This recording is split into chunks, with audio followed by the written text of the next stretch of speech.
Minsan, ang pinakatumatak sa pahina ng buhay natin ay hindi yung mga kabanatang tumagal ng ilang taon. Minsan, sapat na ang isang gabi para baguhin ka. Sapat na ang ilang oras ng dilim, init ng katawan at ang mga bulong na walang kasiguraduhan para maramdaman mong buhay ka. Ito ang kwento ng isang gabing hindi ko makakalimutan. Kwento ng dalawang lalaki na pinagtagpo sa isang app, sa isang gabing puno ng sikreto. Itago niyo na lang ako sa pangalang Chio. Isang tipikal na corporate slave sa umaga at isang taong naghahanap ng something sa gabi. Alam mo na siguro ang ibig kong sabihin.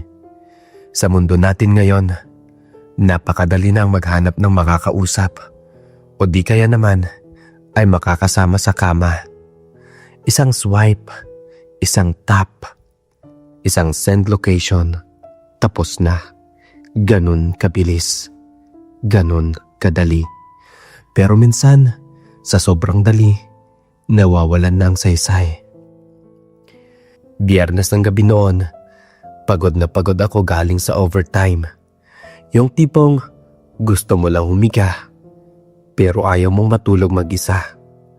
Yung katahimikan ng kwarto, parang nakakabingi. Kaya kinuha ko ang cellphone ko. Binuksan ko yung G-app, yung dilaw na app na pamilyar sa marami sa atin. Scroll, tap, ignore, scroll ulit. Puros fun now, host here, car fun, nakakasawa. Paulit-ulit na lang. I was about to close the app nang may mag-pop up na message. Hi, gising ka pa?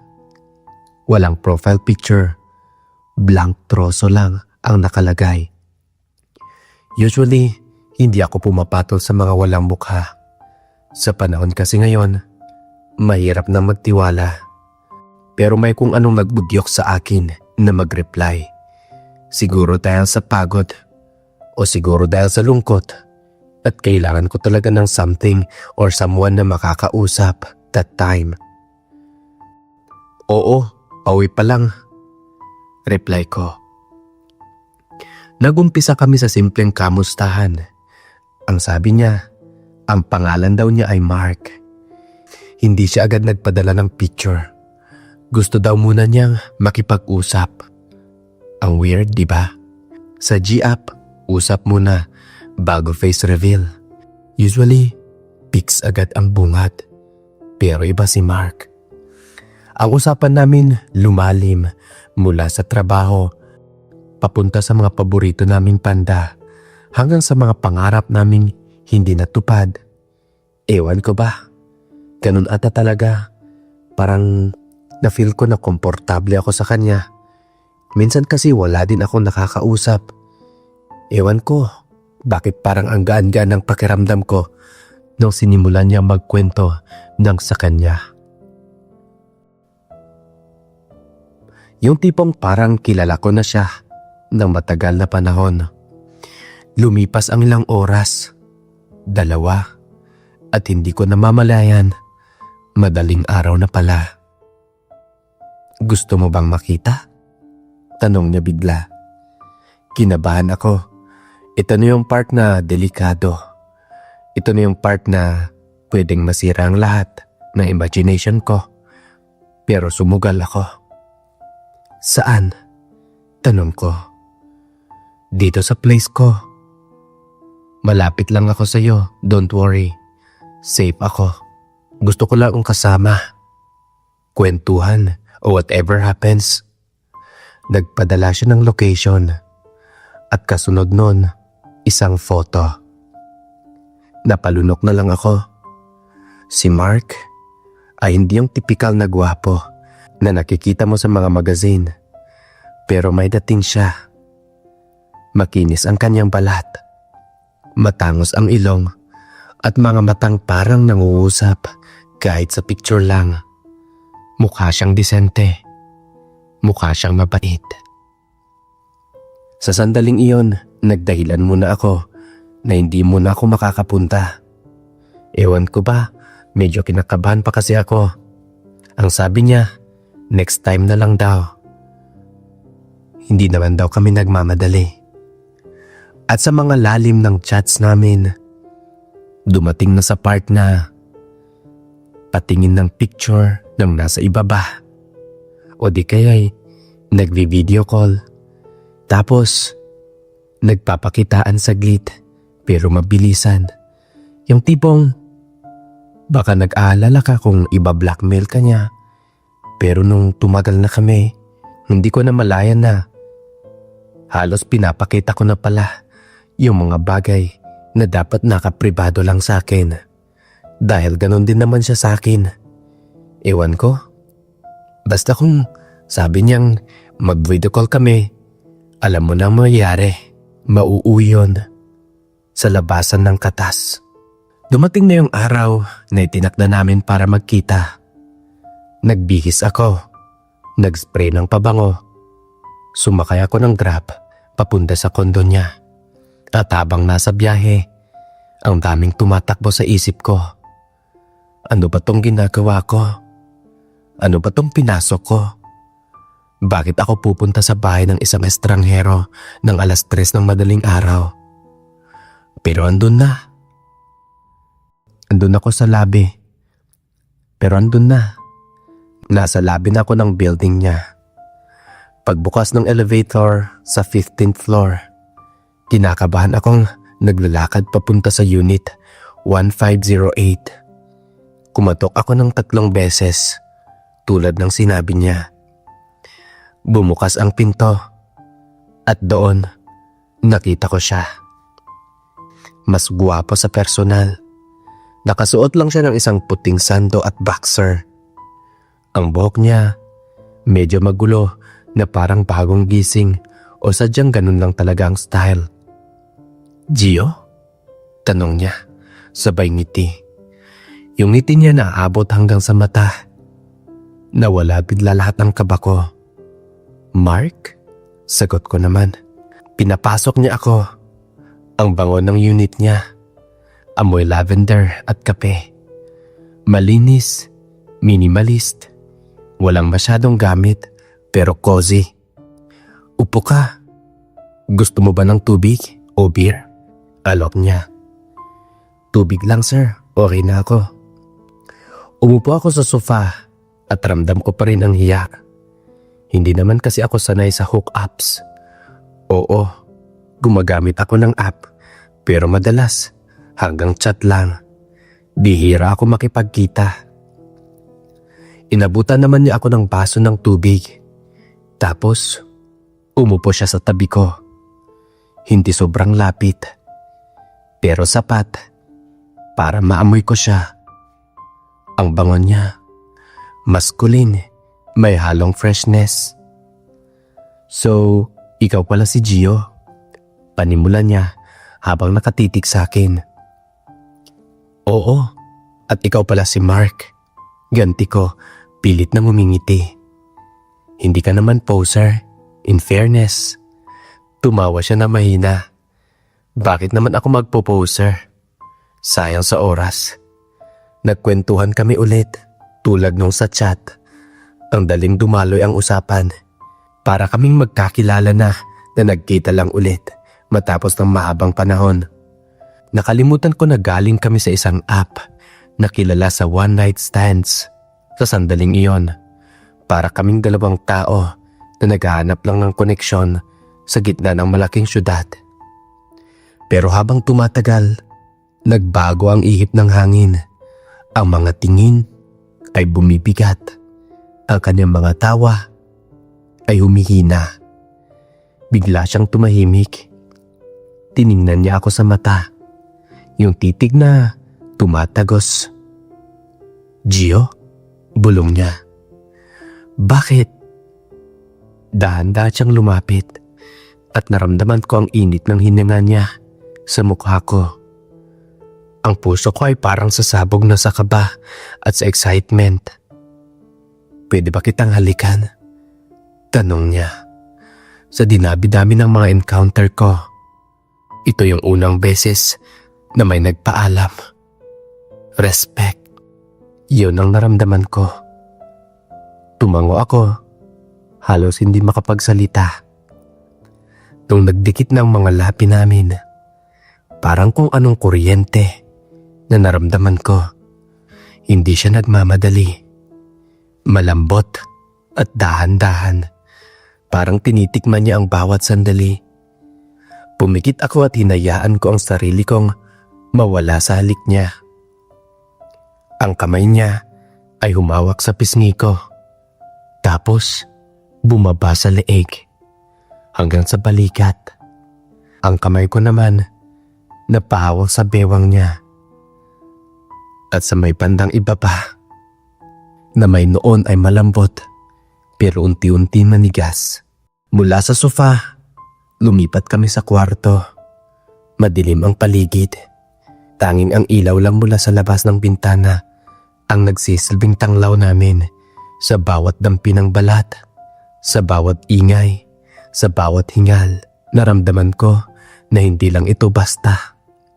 May halong pangangailangan. Pangangailangan na maramdamang may kasama ka, na may nakakaintindi sa'yo. Walang masyadong salita. Ang mga katawan namin ay nag-uusap. Bawat touch ni Mark, puno ng ingat, pero may diin. Ipinaramdam niya sa akin ang gabing iyon na ako lang ang mahalaga. Hindi ako isang transaction. Hindi ako isang fling. Ako si Gio at siya si Mark. At sa apat na sulok ng kwartong iyon, kami lang ang mundo. Ginawa na namin ang mga noon ay ginagawa lang namin sa online. Ngayon, ramdam na ramdam ko na. At doon, inayaan ko na siyang magmaneho. Ang galing-galing niya. Di ko alam, pero ramdam kong sobra siyang nag-enjoy. Alam kong sobra siyang nasiyahan na nandun ako at sa mga ginagawa namin. Nakita ko naman sa kanyang mga ngiti. At nasisiyahan ako na nakikita ko ang kanyang mga reaksyon, ang kanyang pagkagat ng labi, at sa lahat, napakasulido. Pagkatapos ng lahat, nakahiga na kami sa kama. Pawisan, pagod, pero payapa. Nakasandal ang ulo ko sa dibdib niya. Sana all ulo na nakasandal. Buti na lang hindi ulo sa baba. Dinig ko ang tibok ng puso niya. Mabilis, pero unti-unting kumakalma.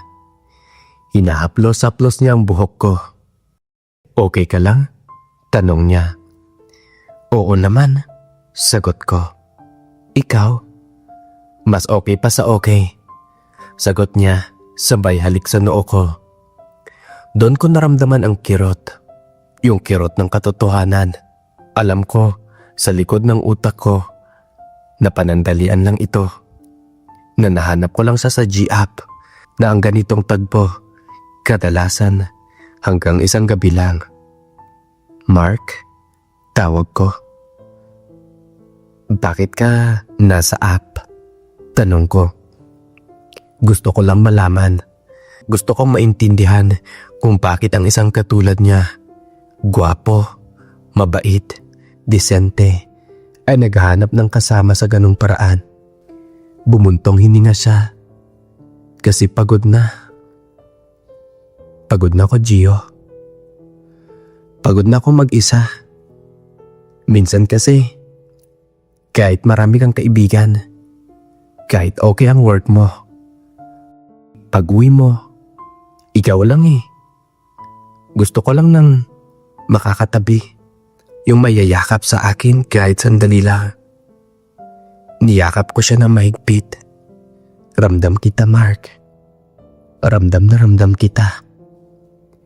Nagkwentuhan pa kami hanggang sa makatulog. Binahagi niya ang tungkol sa ex niya na niloko siya matapos ang 5 taon. Ikwinento ko naman ang takot kong tumanda ng walang kasama. Nagubad na kami ng mga maskara sa gabing yon. Walang pretensions. 2 lalaki lang kami na parehong sugatan. na sinusubukang gamutin ang isa't isa gamit ang yakap at presensya. Nagising ako kinabukasan dahil sa sinag ng araw na tumatama sa mukha ko. Wala na si Mark sa tabi ko. Biglang bumalik ang kaba ko. Umalis na ba siya? Naiwan ba niya ako? Pero naamoy ko ang bacon at itlog. Bumangon ako, suot ang oversized t-shirt niya na nakita ko lang sa sahig. Lumabas ako ng kwarto. Nasa kusina siya, nagluluto. Lumingon siya at ngumiti. Good morning, bati niya. Tara, kain tayo. Kumain naman kami ng agahan. Masaya, tawanan, parang magjowa. Parang domesticated couple. Kung pwede lang sanang i-post ang oras. Ginawa ko na. Gusto kong manatili sa moment na yon. Yung maipagluluto ka. Yung may kasabay kang kumain. Yung may ngingiti sa'yo sa umaga. Pero tumunog ang cellphone niya. May tumatawag. Nakita ko ang pagbabago sa mukha niya. Sinagot niya ito at lumayo ng kaunti. Hello? Oo, papunta na. Sorry, nakatulog lang. Sige, bye-bye. Mabilis na sabi niya. Sabay baba ang telepono at tumingin sa akin. Ang mga mata niya ay may halong lungkot at guilt. Gio? Okay lang. Okay lang. Okay lang. Unahan ko na siya. Alam ko na ang kasunod. Kailangan mo nang umalis. O ako na ang kailangang umalis. Lumapit siya at hinawakan ang kamay ko. Dumating yung pinsan ko. Dito siya titira simula ngayon. Nin ko nang maasikaso. Tumango ako at pinilit na ngumiti. Gets ko na. Alis na rin naman ako eh.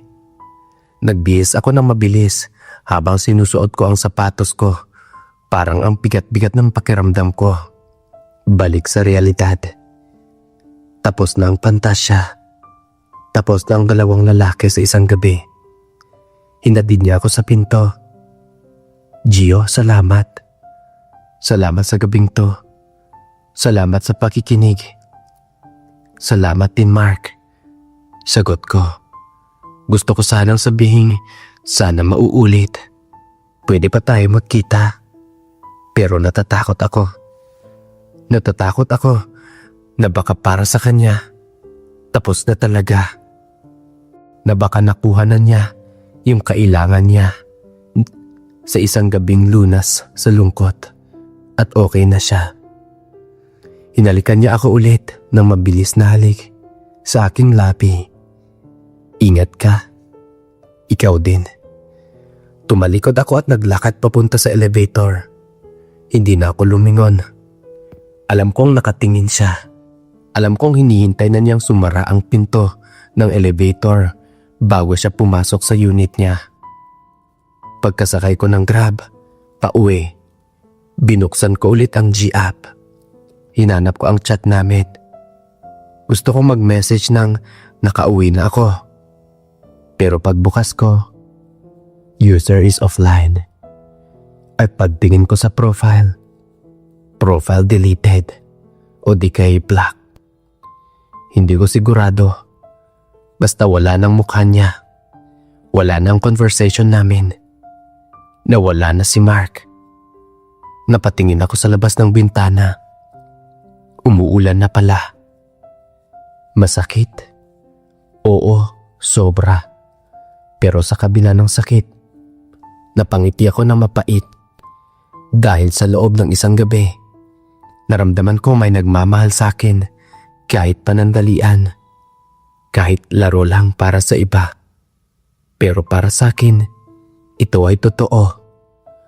Yun ang yakap niya, ang halik niya, ang kwentuhan namin. Lahat yun, totoo. Isang gabi lang yun, dalawang lalaking pinagtagpo ng tadhana o nagkasama, nagkaunawaan at nagkahiwalay. Hindi ko na siya nakita ulit simula noon. Hindi ko alam kung ano ang totoong pangalan niya. Hindi ko alam kung saan siya nagtatrabaho. Pero hindi ko siya makakalimutan. Hindi ko rin alam kung totoo ba na pinsan niya ang darating sa apartment niya nung araw na yon at kung bakit niya ako blinak. Ewan ko ba? Siya ang patunay na sa mundong ito, puro swipe left, swipe right. Meron pa ring mga saglit na totoo. Meron pa ring mga gabing may saysay. At minsan, kailangan mong tanggapin na may mga tao talagang dadaan lang sa buhay mo para ipaalala na marunong ka palang magmahal at karapat dapat kang mahalin kahit sa loob ng isang gabi lang. At ito ang kwento ko. Ito ang G-App Confessions ko. Hindi ko alam kung isang gabi, isang araw, magkukrus na naman ang landas namin. At alam ko, napakatotoo yung mga damdamin namin nung isang gabing iyon. Hanggang dito na lamang. Maraming salamat sa pakikinig.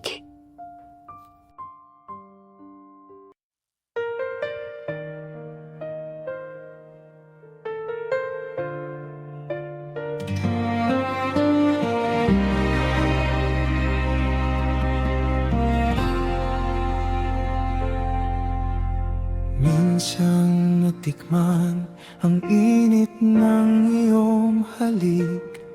Akala ko narating ko na ang ulap sa langit.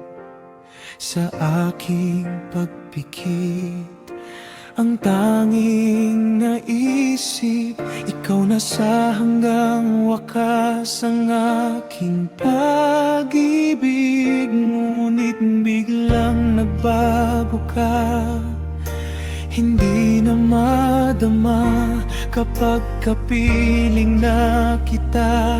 Nalalamig ka na. Bakit ganyan ang iyong pag-ibig? Nang akala ko ay langit, nilaro-laro mo lamang ang pusong naidli. Sa yakap mo ay nagayuma, pag-iwasay di ko na kaya. Hanggang ngayon hinahanap pa rin ang lason mong halik.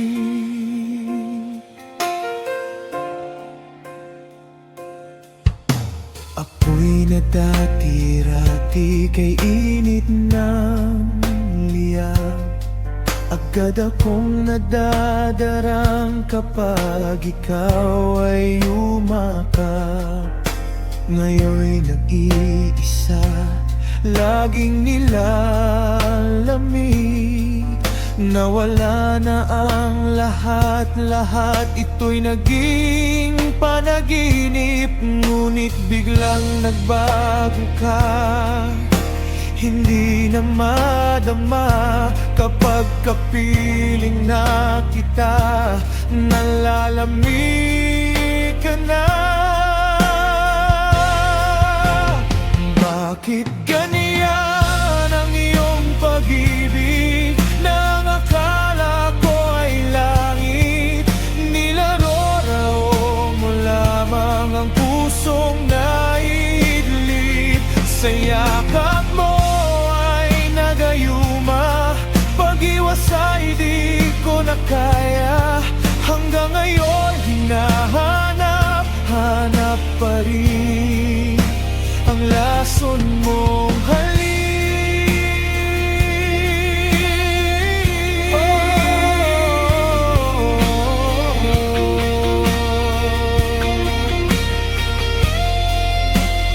Bakit ganyan ang iyong pag-ibig?